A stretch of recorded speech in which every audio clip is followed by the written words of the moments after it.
Hi, my name is Barry Sterling Mitchell. Today is October 19th, 2022, and this is Ben and Barry on football. What up out there, everybody? This is Ben Dickerson, your co-host. Real quick, 9-5 last week, so I'm still on the right side of 500. We've got four more teams on the bye this week. That would be the Bills, the Rams, the Vikings, and the Eagles. Take it away, bro. Yeah, the Sterling net point power rankings kind of reverted back to the way it was looking in week 14. Um, and it had me thinking, is it the rankings or is this something bigger than that? And as I did a little bit of research, apparently the odds makers were struggling also with some of these people that are winning. I'll throw like the Jets, Green Bay out there, for example. You know what I mean? And so it's interesting to see how closely aligned the Sterling net point power rankings or actually the bias plus reports, which actually looks at the matchups, are to Vegas. I literally sat down while a little before the show, and I have my spreadsheet there, and I'm looking at the favorites for the bias plus reports and the favorites for Vegas. And there's only three that we disagree on. Okay. Three. Well, we'll see how many I disagree on. Okay, absolutely. But I'm just so surprised that it's aligned that closely. That's what's blowing my mind. It's like, how is this working out like that? So let's get ready to kick it off with number one, the Sterling net point power rankings, where we're going to look at the average net points or the margin of victory, which is how we rank everything. We're going to look at points scored or points for as it's reported, points against. All right, so that's your offense. There's your defense, points against. And then the other stat that we follow closely, average turnover differential. So let's get ready to rumble with the Sterling net point power rankings. All right, Benny, feast your eyes on the top 10 in the Sterling net point power rankings. Again, we go across the top. We have the ranking, the team, the ANP or average net points. Again, these are averages, average points for, average points against, and average turnover differential. Let's just look across the board at one. We have on net points, Buffalo, the Buffalo Bills. On scoring, Kansas City Chiefs. On defense, Buffalo Bills. And on turnover differential, the Philadelphia Eagles. So there's your number ones across the board right there, Benny. And I would venture to guess that if you asked a bunch of people to give you their top three teams in the league right now, those three teams will probably come up quite a bunch of times. Oh, especially where we live at. I mean, Absolutely. they're still loading up a storm over the Game Pass. But guess what? These guys are undefeated. They're the only undefeated team still. So the you only got to give them their undefeated team props. still. I did have to remind one beloved Eagle fan that they have the weakest strength of schedule in the league. That is true. That's not their fault. No, I didn't say it's their fault. It's just the fact. It's all what I call context, keeping things in context. Let's go down 1 through 10. All right, we got Buffalo, and again, average net points can be both positive and negative. You will see it some as we move down the ranks that at any time half of the league is in the negative. But these are all positive, and we go from Buffalo Bills again at plus 15.8 average net points. Philadelphia Eagles at plus 9.3 in second place. In third place, my beloved San Francisco 49ers at 5.5. Number 4, Kansas City Chiefs at plus 5. And to round out the top 5, Ben, you gotta love Bailey Zappi. You got to love him.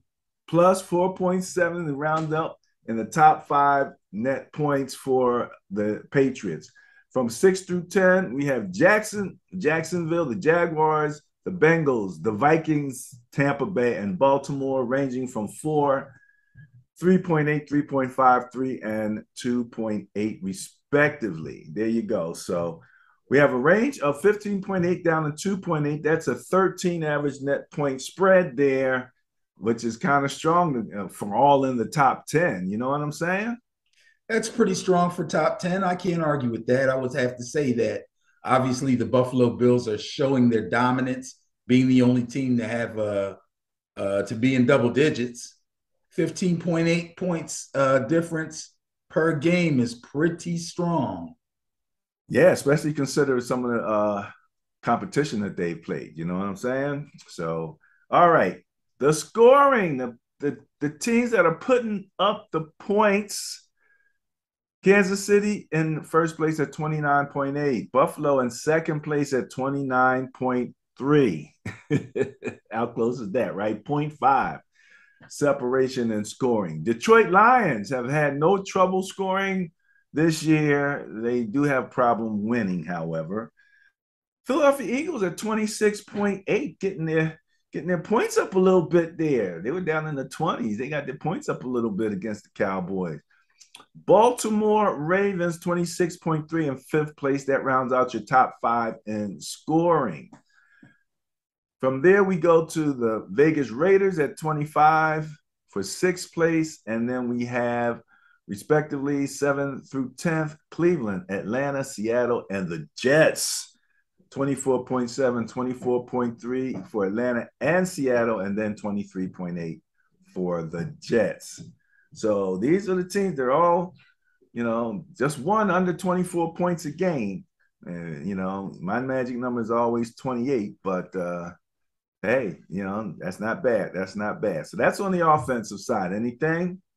All I'll say is the fans in Atlanta, Seattle, and the Jets fans were probably thinking things would be pretty bleak this season, but at least they have exciting offenses that they can look at. These guys are scoring points. They are scoring points. They're talking about the youth of the Jets. There's so many of these guys are like under 24 years old. So that's how you build a winner. Yeah, well, there you go. There you go. All right, let's look at defense. And yes, Kansas City might be 0.5 points ahead of Buffalo in scoring, but Buffalo's in first place, only giving up 13.5 points per game. I don't see Kansas City in the top 10 there in terms of points. But second place, my San Francisco 49ers at 14.8 points per game. Dallas Cowboys at 16.3. Denver at 16.5. The Tampa Bay Buccaneers rounding out fifth place at 17.2. Then you get to the Philadelphia Eagles. Again, their number got skewed a bit when they played that first game against the Lions, and it got into a score fest. So they gave up a ton of points. Since then, I don't think they've been as bad. And then I know they haven't. They haven't given up anything like that. As a matter of fact, seventh place then. So I don't know if I said it's sixth place with the Philadelphia Eagles at 17.5. Seventh place, 18.8, tied with the New York Football Giants at 18.8 points per game. Your Giants is in the top 10, Benny, in defense. Yes, sir. Jacksonville Jaguars at ninth, and the Cincinnati Bengals at 19.2. That's 19 and 19.2, respectively, to round out the top 10 in scoring. How you like those defenses? I'll tell you, man, I got to give the Eagles credit. Without the skew, like you said, from that first game where they gave up all those points to the Lions, they'd be much higher up on the list. The fact that they're playing so well defensively still has them sitting at number 6, even with that bad first game. They're really getting it done on both sides of the ball, man. The Eagles are looking real scary right now. Well, interestingly, let's see here.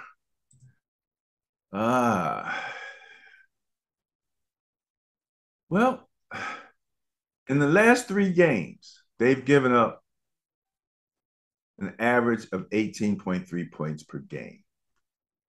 So that's a little, that you would think that puts them right where they're at.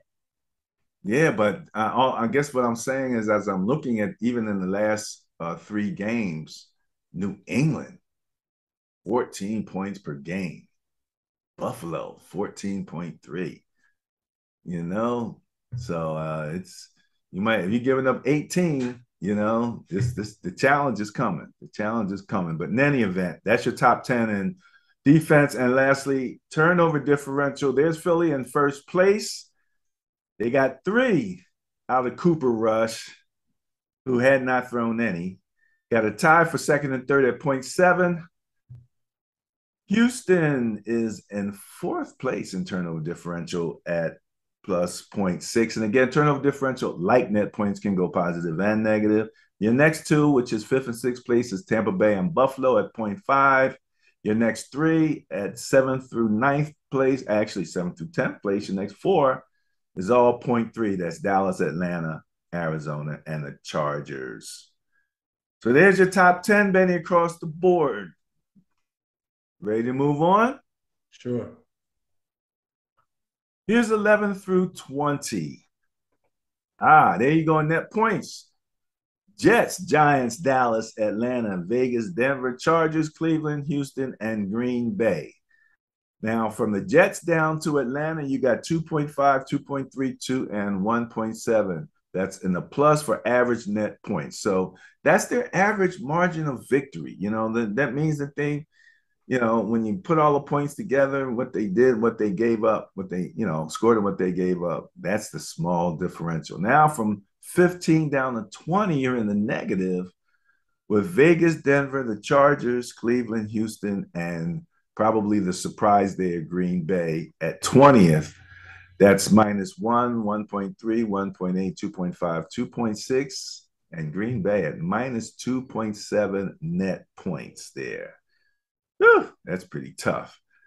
Points for 11th place, the Saints. 12th place, New England Patriots, tied with the Chargers at 23.5. We always talk about neighborhood. So this is where it gets to be interesting to see who's in whose neighborhood. It's intriguing when you're in the top 10. Yeah, you see these guys. Sometimes they're there, and then sometimes they're not. But when you see certain teams hanging around in certain neighborhoods, all right, you got some questions here. Points for the scoring ranges from 23.5, which is your top three, 11, 12, and 13. New Orleans, New England, and the Chargers. 23.5. It drops to 23.2 and 23 tied for Jacksonville and Cincinnati. It drops then to 21 points at 21.8 for Miami and your Giants, 20.2 for the Giants, 21.2 rather. San Francisco at 20.3 and Tampa Bay at 20.2. So your scoring surprise has to be Tampa Bay, averaging just 20 points per game. Everybody else, I don't think they're that far out of their norm. What do you think? Well, obviously, I expected the Chargers to be playing a lot better than they are. 23.5 is not terrible as far as points scored per game, but I expected a lot more from them. And obviously, I expected a lot more from Tampa Bay as far as scoring is concerned. I'm not going to say I'm too excited about the Niners. I still believe that their offense will continue to improve. Other than that, all I can say is 21.2 points per game from the New York Giants looks really good to me. Yeah, because your defense is not giving up anything there, So your defense, 18 points a game? Yep. There you go. Top 10. If you're scoring 20 and giving up 18, guess what you do? You score more than you give up. Okay, let's look at average points against, and I have a YTD there year to date. And it is year to date, but that column is average points against. So you have Chicago and Minnesota tied at 19.7, Houston right there in the neighborhood at 19.8. These are points allowed. Indianapolis, Green Bay, 20.2 and 20.5. That gives you 11 through 15. There's your Rams in 16th place. That's probably the surprise there for me anyway, at 21 points per game. The Jets, 21.3, Washington, 22.5, Atlanta, 22.7.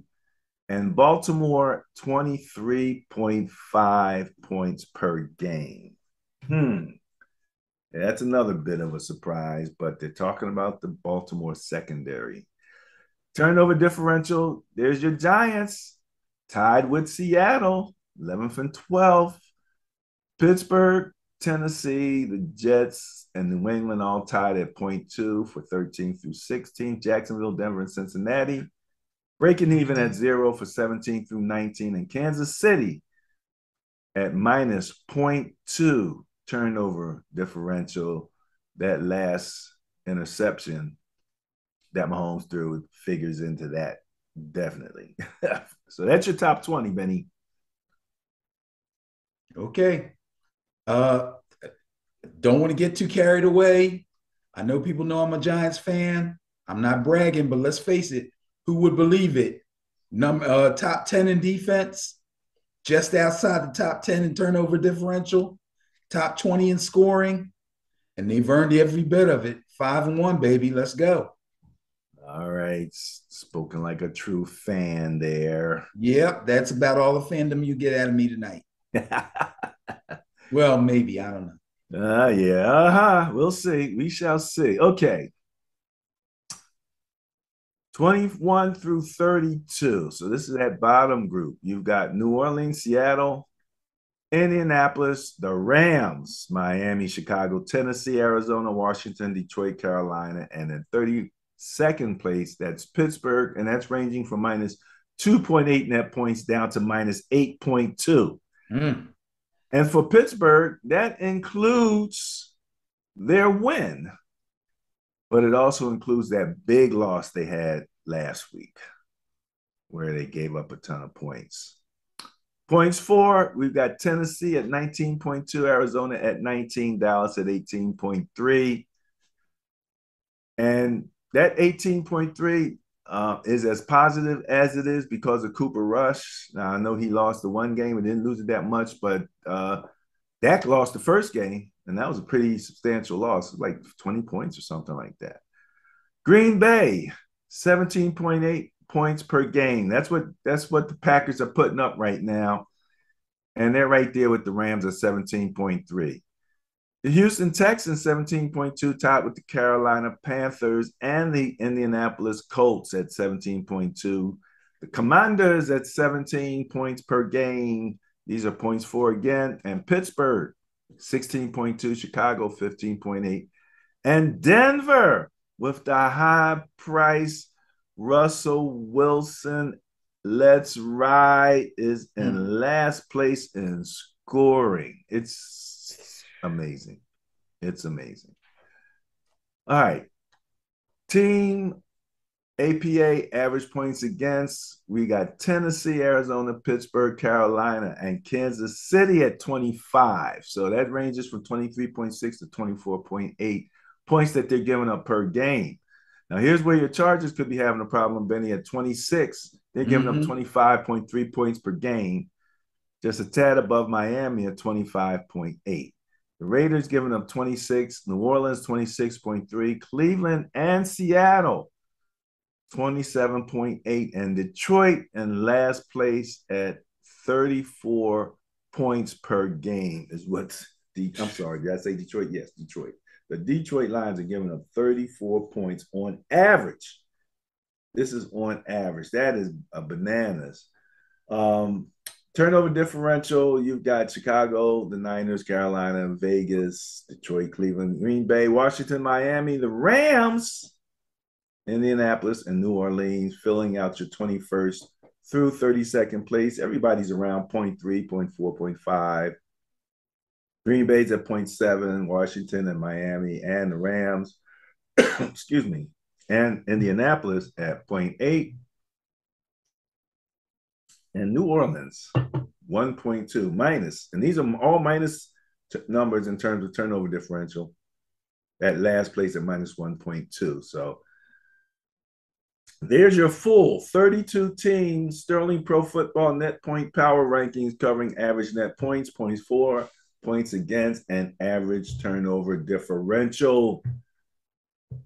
Anything else before we move on to the next thing, which is the Bias Plus reports? All I'll say is no matter who you are, if you're in that bottom section of turnover differential, no matter how bad you seem to be playing, like Chicago and like Washington, or how good you seem to be playing, like San Francisco, and well, I don't really see anybody else.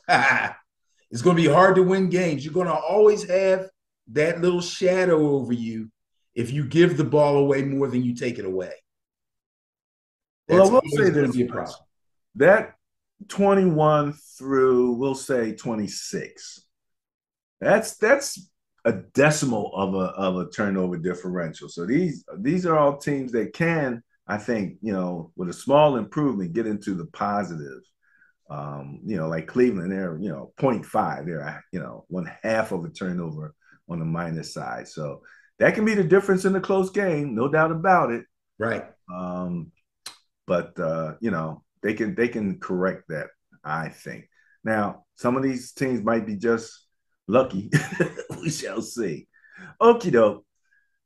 Yeah, so that's the Sterling net point power rankings, Betty. As we take a look at that. Next up, we are going to go into the Pro Football Bias Plus reports. Now, just a quick explanation again. We just went through the Sterling net point power rankings. So now we're in the part where we have these teams and they're playing each other. So it's the matchup time. The idea behind the Sterling or the Bias Plus reports is basically this. If one team is winning by an average of 25 points, and they play another team which is winning by an average of 5 points, then the team that's winning by an average of 25 points is favored by the difference, which is 25 minus 5, or 20. So that would be a bias plus favoring the 25-point net point team by a bias plus score of 20. So that's how we basically do that calculation. It's all about differentials. And so that's what kind of makes it a little crazy, but it's still basic fundamental math. So let's take a look at it. You ready? I'm ready. First one up, Saints at Cardinals. Bias plus score of 0.4 favors the Saints. Bias plus score. The Saints. 0.4. 0.4, less than half. Jeez. Yeah. You know what? For some reason, I thought that wasn't going to be that close. Okay, it's the turnover differential that makes the difference. Yeah. Okay, so the Saints have to go to Arizona this weekend. So let's look at last week. With Andy Dalton at the helm, the Saints held a 26-24 lead over Cincinnati, who was visiting the Superdome last week. And with 3 minutes and 41 seconds left in regulation, a nice drive and a couple of first downs might have sealed things up.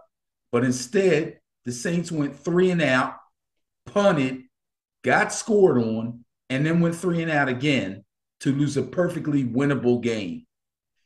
So much for Andy Dalton at quarterback. I guess the Taysom Hill experiment was short-lived. Looks like Jameis Winston should be back next week. We'll see what happens with the Saints. Now, it's going to be tough for the Cardinals to win games if their offense continues to sputter like it did last week on the road against division rival Seattle. As usual, Kyler Murray continues to be expected to carry this team on his back.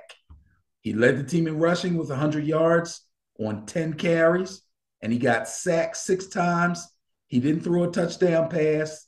He lost wide receiver Marquise Brown indefinitely with a foot injury. They still don't know how bad it is.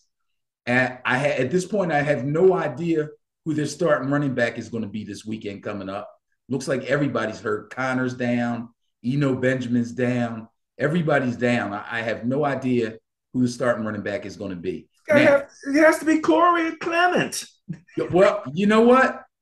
There's a possibility that there could be an opening for Corey to definitely get carries, if not get the start. Now, last week, he only played special teams, so he didn't get any carries. They went deep into the depth chart. I saw some guy on the stat page that I never even heard of got a couple carries. But hopefully Corey will get a shot. Now, the good news for the Cardinals is DeAndre Hopkins' suspension is finally over. So he'll be back this week. He'll be in practice all week. Make sure he's getting his timing down with Kyler, and he will be able to play this weekend. Now, I don't know if that's going to be enough to get them over the hump. This could be a tough game for the Cardinals, but I think they'll be able to get enough done at home to beat the Saints. I'm going to take the Cards. Going against the bias on the first game. Going against the bias, but you're going with Vegas. Okay. Arizona's favored by -2. Not big, but they were favored by Vegas. I'm kind of running this again because, again, like I said, I was surprised at how close the Vegas odds were to what we were doing with the Bias Plus reports. And again, let's hope to see our buddy Corey Clement getting some carries. Falcons at Bengals, Bias Plus score 1.8 favors the Bengals. Okay, Bengals get the bias as they should, and they're at home. Oh, let's see. So the Falcons, wow.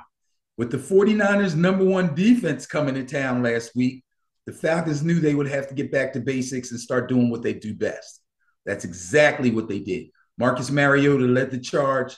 He threw a mere 14 passes, but he completed 13 of them.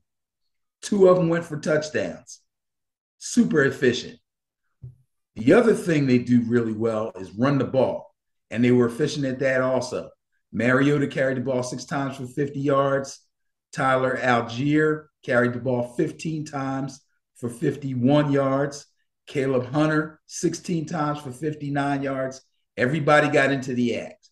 Very balanced attack on offense. Good job by the Falcons. The Bengals went on the road to New Orleans last week, fell behind the Saints, who pounded them with a very efficient run game, but then ran out of gas in the fourth quarter. As I just said before, they had 2 3-and-outs, punted, got scored on, and eventually lost the game. Joe Burrow basically got it done. He was able to overtake them for the win. He threw for 300 yards, 3 touchdowns through the air, and he scored 1 on the ground. So that sounds pretty good to me. I think the Bengals are kind of having a little resurgence. Falcons will have to go into Cincinnati. I'm going to take the Bengals for the win. Vegas has them as a 6.5-point favorite. Wow. I know. I'm surprised. Now, I'll tell you what, that Falcons run game is really scary. But the Bengals defense, I think, has been playing a little bit better. But again, as I just said, New Orleans had a lot of success running the ball on them last week. So I don't know. I'm going to go with the Bengals. I'm going to stick with my pick, but this could be a bit rough for them. Well, and when you're looking at the net point rankings, again, this is for the season. So sometimes these guys are just starting to get their act together. You know what I mean? Right. And really kind of, getting it right. And so, we don't know where Atlanta stands in that, whether they're kind of really starting to figure it out or what, They got the run game figured out, that's for sure. Now, whether they can stop Joe Burrow through the air, I don't know. Right. That's another scenario. You're not playing my Niners, which, we're not what you call a potent offense at this point. So it's going to be like that. All right, Benny. So the next one up is Browns at the Ravens. Bias plus score of 6.5 favors the Ravens. Okay, sounds good. Big time divisional matchup. What the Browns do last week with the shaky defense going on. I don't know. Cleveland's defense I thought was going to be, I didn't think they would be great this year, but I thought they'd be a lot better than they have been. They got to go and visit Baltimore. Could be a problem. Last weekend, they were home against the Patriots, and they got handled by rookie quarterback Bailey Zappi and a very dialed-in Patriots defense. Jacoby Brissett got sacked 4 times and committed 3 turnovers. Not good, not good at all. Also, when we look at the Ravens, this is what we see. Yes, they will be at home, but after starting the season off on fire, Lamar Jackson has seemed to struggle throwing the ball lately. Seems like tight end Mark Andrews is the only receiver that can consistently get open, and Lamar's missed a few open guys too. So I don't know what's going on over there. They're going to have to tighten up the playbook. I know they just signed Deshaun Jackson, who just won't go away. What is he, like 45 years old? Jeez. Has been around forever. I don't know if that's going to open things up for them anymore, but we'll see. I really want to go with the Ravens at home, but they look so iffy. But that doggone Browns defense let me down too many times. I think Lamar has a little bounce back, and Baltimore beats the Browns. I'm going to go with the Ravens. Going with the Ravens. That's great. And as a matter of fact, see, this is one of those things where I said it's scary because bias plus score is 6.5, and the Ravens are favored by Vegas at -6. Really strange. Pretty close. Pretty close, I know. All right, Colts at Titans. Can you ready to hit that one? Bias plus score of 0.4 favors the Colts. 0.4, very close one again. Bias goes to the Colts. Okay, let's see. Colts will be the traveling team this time. Now, last week, Colts found themselves in a shootout with Jacksonville. Jacksonville somehow still scoring points, even though the tide has kind of turned for them, but we'll talk about them later. Old man Matty Ice with no running game to speak of, 0 run game. Jonathan Taylor is down. They can't find a running back that can carry the ball for double-digit yards anywhere on their squad. So Matty Ice pretty much had to carry the offense with his arm. He went a stunning 42 of 58. 58, that's a lot of passes for an old man. 389 yards and 3 touchdowns. Now, he's got a very important division game coming up this week against the Titans. They have to go to Tennessee. The Titans are coming off the bye. I am going to take the Titans coming off the bye to be ready and prepared to sick Derrick Henry on the Colts defense and take that one. Yeah, let's go Titans. All right, going against the bias, going with Vegas, who favors the Titans by -2. So that's very interesting there. All right. Next up, we have Lions at Cowboys. Bias plus score 9.1 favors the Cowboys. Dak is back. Dak is back. Ha, ha, ha. Okay, so the Lions were on the bye last week, but I'm pretty sure they still got that bad taste in their mouths after that shutout at the hands of the New England Patriots back in week 5. So they had a whole week to get themselves together. I don't know if it'll be enough, though, because they got to go to Dallas, AT&T Stadium, Jerry World. Now, after leading Dallas to 4 straight wins, Cooper Rush finally met a defense that his OC couldn't scheme him through. And under the bright lights of a primetime game in Philadelphia at the Link, the stadium was full of screaming Eagles fans and real quiet Philadelphia Cowboys fans. There's a lot of Cowboy fans in Philadelphia, by the way, for people who don't live in Philadelphia and don't know. And they were out there in full force, but this game was a little bit too big for old Cooper Rush. Kudos to him for winning 4 straight, but they fell behind and they could never get close enough to mount a comeback. He got intercepted 3 times by a really good Eagles defense. And the only good news now for the Cowboys is Dak is back. Hopefully for them, he will play well right out of this gate. I expect him to do so against the Lions, so I'm going to go with Dak and the Cowboys. Yeah, I mean, the Lions defense is the worst, literally. Giving up 34 points a game, right, on average. You know what I mean? Dak is back. It's interesting. It'll be interesting to see how they operate and whether They change much. I'm talking about the Cowboys. Whether they go a little more pass heavy or they try to stick to a balanced attack. A little more like Cooper Rush had. So it'll be interesting to see how they handle that. I want to give kudos to the Eagles offense, and I guess the offensive coordinator because they handled Michael Parsons in a way that was almost martial arts like.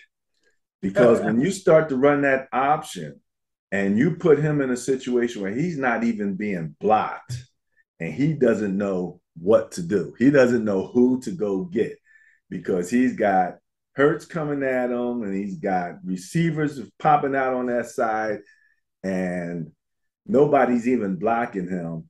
And he's getting, they literally schemed one of those things. You know how you say a lot of times when you have a dominant, let's say a dominant defensive end or person, you just go right at them sometimes. Yeah. Sometimes you do it through brute force. Right. Sometimes you do it through, a little bit more, like I said, through leverage, Right. And they did a great job. Jalen Hurts, I was surprised when I heard a little more about his family, his father being a coach, and his football knowledge and background is pretty deep. Physically, he's a pretty strong guy. He's as a guy who runs, I think he's probably sturdier than a lot of the running backs that can run, and he's a little bigger than a lot of them. He squats 500 pounds plus. There you go. So he's always a threat, and so they're running that sort of mixed hybrid of an option and a regular offense. So it'll be interesting to see. I did add, always want to lend context, and as I mentioned before, they have the NFC East was blessed with the easiest strength of schedule. So, everything's going to be taken with a bit of a grain of salt. But Lions and Cowboys, I'm not arguing with that one iota. They also, Vegas is favoring them by -7, favoring the Cowboys.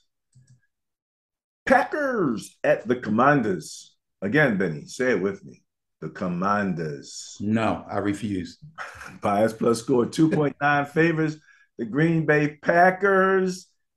And you know what I saw in the breakdowns here? The Packers' offensive line got brutalized last week by the Jets' defensive line. And my man Quinnen Williams, who is hilarious. If you've ever watched him before when he was first coming out of college, he's hilarious. But it wasn't funny what he was doing to that Green Bay line. Yeah, they had their way with him. But even worse, the Packers' run defense, which has betrayed them a couple of times this season, did it again, also against the Jets. Every time Aaron Rodgers seemed to be on the verge of bringing the Packers back, the Jets surged ahead again. Now, the issues on offense don't seem to be getting any better either. But good thing, looks like, I'm sorry, I lost my place where I was looking at. Okay, sometimes I try to talk and look at things at the same time. Because they're playing the Commanders this week, even though they have to go to Washington, looks like a get-right game for the Packers. So I think Aaron Rodgers and those guys will be able to get it together and pull out the win there. I'm going to take the Packers. Going to take the Packers, going with the bias, going with Vegas. Packers are 5-point favorites. Next up, the Giants and the Jaguars. Bias plus score, 1.4 favors the Jaguars. Jags got the bias. Jags got the bias. Yeah, well, they had a couple good games early on. Anyway, now it's time for a little bit more fandom. Sorry, I don't usually do this, but I'm going to do it. So the New York Football Giants continue to find ways to win games that in the past they would have lost. That's pretty obvious if you follow the NFL and you hear about it every day on television. They defeated the visiting Ravens last week as quarterback Daniel Jones threw 2 touchdown passes. Both those touchdown passes went to rookie players, wide receiver Wan'Dale Robinson and tight end Daniel Bellinger, who I really like, by the way. Keep an eye on Daniel Bellinger. He's an emerging tight end, okay? Safety, Julian Love intercepted Lamar Jackson, which set up a TD run by Saquon Barkley to complete a comeback from 10 points down. Again, not something that the Giants were famous for. Coming from behind was something that they just couldn't seem to do the last couple seasons, but now they can. They've done it several times this season, as a matter of fact. Rookie number one, first-round draft pick, Kayvon Thibodeau, recorded a sack fumble on Lamar, which was Lamar's second turnover of the game, which was recovered by D-tackle Leonard Williams. And Saquon got the crucial first down to run out the clock for the win. He could have walked in for the touchdown, but he slid and let the clock run and won the game, something that the Cleveland Browns neglected to do a week or two ago. Now, they're playing the Jaguars, and they have to go to Jacksonville. After two early big wins over the Colts and the Chargers, the surprising Jaguars are beginning to fade, especially defensively. Now, they're still kind of scoring points offensively, but defensively, they're looking worse and worse every week. Again, offensively, this past weekend, they went right after the Colts, the same as they did in their first meeting, and they had tremendous success with their run game. Trevor Lawrence threw one touchdown, and he actually ran in two on the ground. And the Jags gashed the Colts for 243 yards on the ground in total. But Matt Ryan shredded Jaguar secondary, who was just completely slumping week after week. He tossed a beautiful pass with 17 seconds left to wide receiver Alec Pierce for the win. Nice job by Matty Ice. Every time we try to shovel some dirt on this guy, he comes back. That being said, the Jaguars defense is looking really leaky. I got to go with the New York Football Giants. Now, okay, you're really beating up on the Jaguars defense. Interestingly, they're ranked ninth, giving up 19 points a game. Yeah, well, guess what? They beat up the Colts the first time they played them. In fact, I think they shut them out. They also hung a nice win on the Chargers, so they're skewed. Those two games put them where they are. The skew. Right. Every week after that, they've played worse and worse. The skew is in, eh? Well, you might be right. As I take a quick look here, for the last three games, Jacksonville is down near in the bottom third. Right. So bottom fourth, actually. So yeah, they're giving up last three over 25 points a game. So absolutely. All right. So you're going with the Jaguars. But Benny, I'm going with the Giants. I mean, you're going with the Giants. I'm sorry. You're going with the Giants. Vegas is going with the Jacksonville Jaguars. They're -3 favorites. So there we go. All right. Let's see. Buccaneers at Panthers. Bias plus score of 11 favors the Buccaneers. All right, Tom, what you going to do? Well, I can't lie. I expected the Bucs to stroll into Three Rivers Stadium last weekend and have their way with the Steelers. The crazy thing is the Bucs actually drove into the red zone 4 times on the day, but they only came away with 1 touchdown. Ryan Suckup had to kick field goals on the other 3 times down, and that was just to keep the score close. Bucs aren't looking good. Offense is struggling. Defense is struggling. It's getting scary down there. There's been a lot of talk about Tom Brady going to his old owner, what's his name, Kraft's wedding last week. He missed a practice, and then he got caught on the sideline cursing out the offensive line during the game.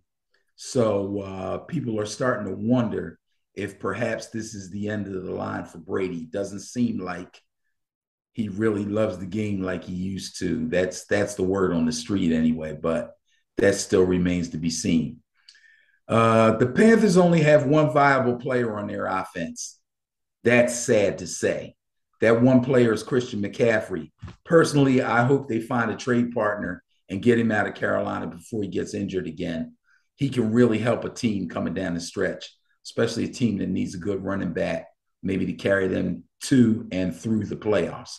So we're hearing a lot of talk about him being courted by the 49ers. Personally, I don't think the 49ers should take him. First of all, it's going to cost them a whole heck of a lot of money. Second of all, it's going to cost them a draft pick or two. And third of all, they do really well with running backs. There's nothing wrong with Jeff Wilson, although he had a little tough time last week. And Elijah Mitchell should be back soon. I don't think that makes sense for them, but that's just me, you know. I agree with you. I agree with you 100% on that. And again, without your all everything left tackle, your run game, your pass game is going to suffer a little bit. And you didn't even go further down. There's even more backs further down that I don't see them reaching down for. That looks to me basically that there's some talent there. So right, I agree with you. I mean, he's a great addition. Nobody would not want him. But like you said, the other part of the balance sheet, how much he's going to cost to draft some money is questionable. Bias plus score 11 favors the Buccaneers. And Benny, you have taken. I am taking the Buccaneers. This is another one of those scary things with Vegas. The Bucks are favored by minus 11. Wow. It's a lot. Yeah, I know, but it matches exactly. Under normal circumstances, I wouldn't say it's a lot, but the Bucks offense is struggling. Yeah, no. In terms of that, yeah, for sure. That was the kind of favor that they had against the Steelers. Exactly. A game I thought they would walk away with. Yeah. But the Panthers are really weak. Got troubles. All right. Yeah. Texans at Raiders. Bias plus score 0.6 favors those Raiders. Raiders get the bias. Okay. So both these teams are coming off the bye. I'll tell you now, I'm going to go with the Raiders. But let's not forget, Devontae Adams shoved that cameraman back in Kansas City last week, and he now faces misdemeanor assault charges. I don't think anything is going to come of it until probably after the season. And of course, the NFL is going to wait and see what the justice system does first. But I'm sure that he's going to get suspended at least some games next year because of the code of conduct rules. So that's something to look forward to. But at this point, it looks like he's still playing. So I'm going to take the Raiders. Bias plus score 0.6 favors the Raiders. Vegas is favoring the Raiders even a little more strongly at -7. So I'm a little surprised about that. Okay, here we go. Jets at Broncos. I don't think Russell wants to see Quinnen Williams coming up that middle like he did last week against the Packers. Bias plus score 4.5 favors the Jets. And Benny, it occurred to me this week that the Jets are the only NFL team that I can claim a family member played for. Oh, Johnny Sample? Yeah. Oh, yeah, I know. Yeah, the only one. So I guess I have to give them a little favor. I mean, I'm always going to be Niners at heart, but, gotta like the Jets. Their fans have been long suffering, but they've been crazy. So who do you have on this one? Man, right now, the Jets are looking good. They are actually surging. They defeated the Packers at Lambeau Field last weekend for their third, count them, 1, 2, 3 wins in a row. They did it with a strong run game. They cranked out 179 total yards on the ground, and they had a very active defense that recorded 4 sacks, 9 quarterback hits, and a fumble recovery. They gave Aaron Rodgers all kinds of hell. Meanwhile, the Broncos lost their third game in a row versus the Chargers. Very ugly game. They don't seem to have a clue as to how to turn this thing around. A lot of talk about Russell Wilson, but that he's only one problem. They got a bunch of problems, man. I can't think of too many good things to say about the Broncos right now. I'm going to go with the Jets to go on the road at Mile High and win their fourth game in a row. Going with the Jets, Jets. However, Vegas is favoring Denver by -1. Yeah, well, they're home, and it's the law of averages. Probably they're probably saying, "Hey, these guys got to win a game sooner or later." Well, Russell's going to have to get his act together sooner or later. Well, if he does that, they'll win a game. He'll win a game. We shall see. All right. Chiefs at my beloved 49ers. Come on in the Levi. By a score of 0.4. 0.4 favors the 49ers. Oh, Ben. And I was wrong. I said 3 out of the games. This is 4. Vegas don't agree with me on this one either. Oh no? Nah. Well, these are a -2.5 favors. Not big, but favors nonetheless. Yeah. And you're probably favored because of your defense and the lack thereof from the Chiefs. But I get tired of talking about how much I disrespect the Chiefs defense, so I'm not even going to mention it this time. Oh, I just did. Oops. So anyway, last week the Chiefs played host to the Buffalo Bills, and it turned out to be another thriller between these two teams. Unfortunately for the Chiefs, they came out on the losing end of this one as Patrick Mahomes actually got outplayed by his counterpart, Josh Allen. Mahomes threw 2 touchdown passes. Allen threw 3, and Mahomes got burned for 2 interceptions. Even though the Niners injury report was pretty extensive, especially on defensive side of the ball last week, them losing to the Falcons was still a surprise to me. I knew about the injuries, but I respect their defense so much that I thought the Falcons would not be able to mount enough of an attack to take them out. Here's the problem.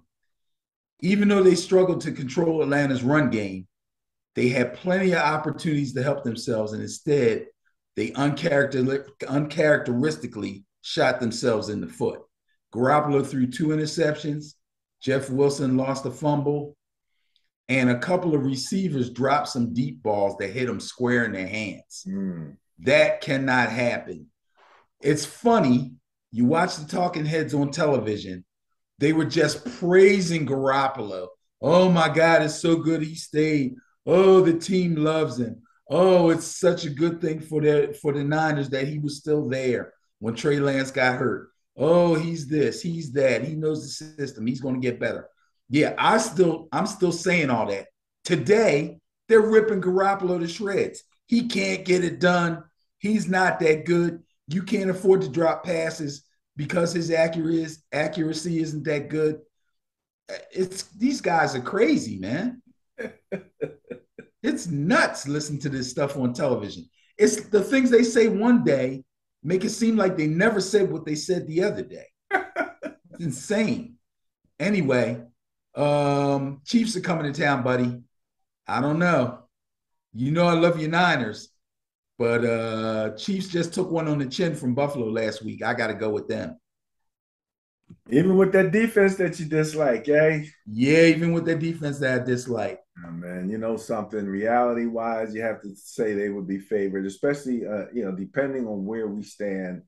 I'm talking about my Niners with that injury list. And again, the challenge with the Niners is they had so many guys playing well that we really weren't that familiar with, that when they get hurt, we don't know how much we actually lost. It's kind of hard to figure out. Yeah, it was kind of crazy. I think a couple guys are scheduled to come back, but again, it's Wednesday, and we won't know that for sure until Friday. So I might want to change to the Niners come then, but for now, I'll stick with my pick. I'll take the Chiefs.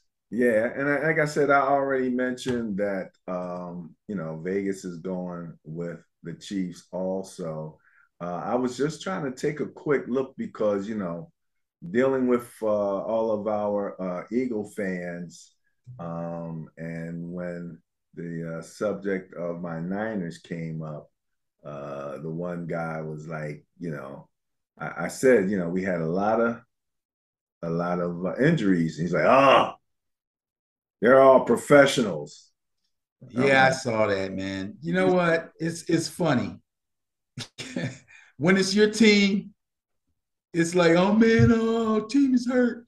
We got all these guys missing. And when it's somebody else's team and your team's doing good, I don't want to hear any excuses. You know what? I know, I know. That's fans for you. There was a person on Twitter who actually posted a list of the injuries. I saw that list. Did you It's see that incredible. list? I mean, especially on defense. I mean, I'm like, Insane. Jimmy Christmas. It's a You wonder know? they can sue people up. Yeah, no. Wants the people off the street to the practice squad so they can bring the practice squad up to the game. But like I said, it makes sense all things considered. Kansas City is favored. You're going with Kansas City. Yep. All Excuse righty, me. all righty, all righty. Well, let's see here. We have the Seahawks at the Chargers and the bias plus score of one. The loneliest number favors the Chargers. And Benny, how old would you have to be to get that reference? That song reference. You probably have to be our age. Yeah, absolutely. Absolutely. Do you know where I first heard Three Dog Night? Because that's who sang that. When I used to work with my dad in Lima Central Catholic High School, and I worked with him at the school, and I'm a little guy, 7, 8 years old. I say I worked with him. I'm running around the school playing the whole time. I'm in the library listening to records. And that was one of Oh, the yeah, records okay. that they had in the library. And that's how I Right. discovered Three Dog Night. Okay. So it's Lima, Ohio. It's not Lima. That's what, yeah, we say Lima. Okay, I think cool. it's Lima, Peru, which Yeah, right. when I was a kid, my mom used to fly me there to see my dad. At one time, they almost had a mix-up, and I almost wound up in In Peru? Peru. Oh my God. Yeah, yeah. All right, Seahawks, Chargers. Bias plus favors the Chargers, and you have the Chargers. Well, you and I have been praising Geno Smith, and deservedly so. But he had his hands full last weekend against the Arizona Cardinals defense. He could only muster 197 yards through the air, and he had no touchdown passes. And he got sacked 5 times. He got hit 7 times. five He had a really times. tough day. Yeah, he got sacked 5 times. Now, the hero of the day, however, the guy that pulled them through was a rookie running back because Running remember, back, Rashad Penny got injured. So right? Kenneth Walker III came through, had 21 carries, 97 yards, scored a touchdown. The rest of the scoring came from the kicker. We got to give kickers their praise when they do the job. 4 field goals by Jason Myers got the job done for the Seahawks. Now, as far as I'm concerned, the LA Chargers are the most disappointing team of the season so far. Ooh. You know, I picked them to win the AFC West. They're playing, I don't want to say they're playing poorly, but they're not playing nearly as well as I thought they would. Last week, the run game struggled against the Broncos, who still have a pretty solid defense. And Justin Herbert had to throw the ball 57 times just to consistently move the sticks and get another field goal kicker we got to give praise to, Dustin Hopkins, who basically played with one leg. He had a strained hamstring, but he kicked 4 field goals to get the win for them. That Yeah, he being was he, said, he was heroic in fighting that very heroic yeah, because every time he kicked the ball, he like dropped down to a knee and grimaced. It was yeah. crazy. But he made all 4 kicks, got the win in an ugly game. I'm going to go with the Chargers at home against the Seahawks. I have a feeling that's going to be a much more competitive game than it should be. but I'm going to go with the Chargers. Going with the Chargers, going with the bias. Vegas is favoring the Chargers by 6. So that sounds like a good one there. All right. Steelers at Dolphins. Bias plus score 3.2 favors the Dolphins. We said Dak was back, but we didn't say Tua was back. Oh, yeah. Kind of forgot about Tua. Well, let's see. What did the Steelers have to offer us since they're the road team? They've got a lot of injuries on defense, too. I thought Tom Brady would go in there and feast on their secondary. It's so depleted. But instead, the defense was actually stout. Every time the Buccaneers got into the red zone, Pittsburgh Steelers defense stood up to them. They held them to field goals instead of letting them score touchdowns. And Mitchell Trubisky got a chance to redeem himself. Kenny Pickett got concussed in the third quarter. Trubisky came in, threw a touchdown pass, led the team to victory over the Buccaneers. That was a big win for them. Big win. Big win. Now, the Dolphins. Tua should be back next week. Teddy Bridgewater was back last week. He didn't get much help on the ground. Their run game is still really shaky. I thought Mostert was about to emerge, but he only had one really good game. Teddy had to throw the ball 34 times. He completed 23 passes. He did throw 2 touchdowns, but the Vikings defense was all over him. Skylar Thompson actually came in and played a little bit at the end. So altogether, the Vikings defense sacked the 2 of them 6 total times.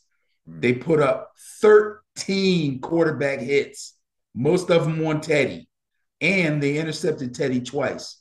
Poor Teddy Two Gloves took a beating. Crazy thing is, Tyreek Hill and Jalen Waddle both had big statistical games, which was good for whoever had them in fantasy, but it couldn't get them into the end zone. So if they don't score touchdowns, they can't win. That being said, Steelers got to go to Miami. I think they bounce back. I think Tua has a good game, and I'm going with the Dolphins. Going with the Dolphins. Tyreek Hill's leading the league in receiving yardage. As he should. I'm telling you, you can't stop that man. Can't stop him at all. And Vegas is favoring Miami by 7, -7. So that is, I believe, the Sunday night game, Benny. Okay. That is the Sunday night game, which means that the next game is Monday night. Wow. Bears at Patriots. Bias plus score of 9.4 favors the Bailey Zappi-led Patriots with the mastermind at coach. Everybody was counting them out. They're like, they're done. They're down to the third string quarterback. Damn. And Bailey Zappi comes in, and now we might even have a quarterback controversy. Okay. This sounds like we're talking about the Cowboys 4 weeks ago. Right? It's basically the same thing. Wait. You're down. Say Mac Jones is on the same level as Dak? I'm not saying that. And comparatively to I'm not saying that at all. I'm saying the situation between starter going down and backup doing well is the same. Similar. As soon as Dak went down, everybody said the Cowboys are finished. Done. I don't remember hearing anybody say, hey, let's not bury him yet. Let's see what Cooper Rush can do. The guy won 4 games. Okay? Now, Mac Jones goes down. I don't think anybody's comparing Mac Jones to Dak Prescott. Although, actually, if you really look at it, the difference isn't that big. Okay? But as soon as he goes down, they're like, oh, my God. Well, they do have a veteran, Brian Hoyer. Oh, he's down too? Now what? 4th round draft pick, Bailey Zappi. Here's the funny thing. Bailey Zappi was a 4th round draft pick. The Patriots actually had their eye on this guy. They went out and got him, okay? 4th round ain't bad. Remember, Tom Brady was picked in the 6th round. He was almost an afterthought. Wow. They targeted Zappi. They liked his college career, okay? But let's talk about the Bears real quick. They lost another ugly game to Washington last week. Both those teams are struggling. There's not a whole lot I can say positive about the Bears, so I won't try. Poor Yeah. Justin Fields. I think I said that last week. Poor Justin Fields.